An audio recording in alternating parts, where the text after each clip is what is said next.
გამარჯობა, მე მარია მენაბდე ვარ და ეს ჩვენი სეზონის კულმინაციური ფაზაა, რითაც მინდა რომ დავასრულოთ ჩვენი მინი გასეირნება არქიტექტურის სამყაროში. დღეს გავივლით გზას ჩანახატიდან რეალობამდე.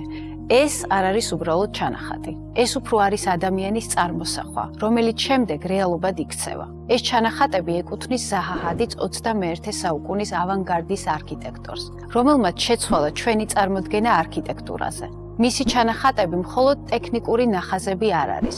ისინი არის ხელოვნების ნიმუში, რომელშიც ჩანს მოძრაობა, დინამიკა, ენერგია. წარმოიდგინეთ, მე-20 საუკუნის 70-იან 80-იან წლებში, როცა კომპიუტერული დიზაინი ჯერ არ არსებობდა, ზაჰა ხატავდა ისეთ ფორმებს, რომლის აშენებაც შეუძლებლად მიაჩნდათ. მას ეძახდნენ ქაღალდის არქიტექტორს. ვინც მხოლოდ ქაღალდზე ხატავს, მაგრამ ვერასოდეს ააშენებს. ზაჰა ჰადიდმა პირველი მნიშვნელოვანი პროექტი 44 წლის ასაკში განახორციელა. წლების განმავლობაში უარყოფის მიუხედავად არასოდეს დანებებულა. მან არამხოლოდ დაამტკიცა, რომ მისი ფუტურისტული ჩანახატები შესაძლებელია რეალობად იქცეს, არამედ გახდა პირველი ქალი, ვინც არქიტექტურის პრესტიჟული პრიცკერის პრემია მიიღო.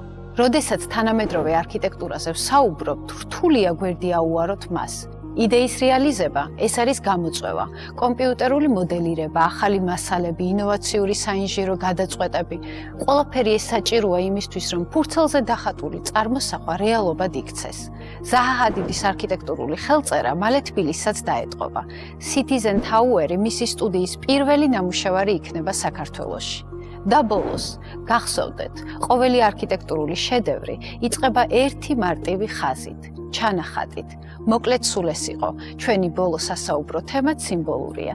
დავასრულეთ იმით, საიდანაც იწყება არქიტექტურა. სეზონის განმავლობაში ვნახეთ, როგორ გავლენას ახდენს არქიტექტურა ჩვენს ცხოვრებაზე, ჩვენს განწყობაზე, ჩვენს იდენტობაზე.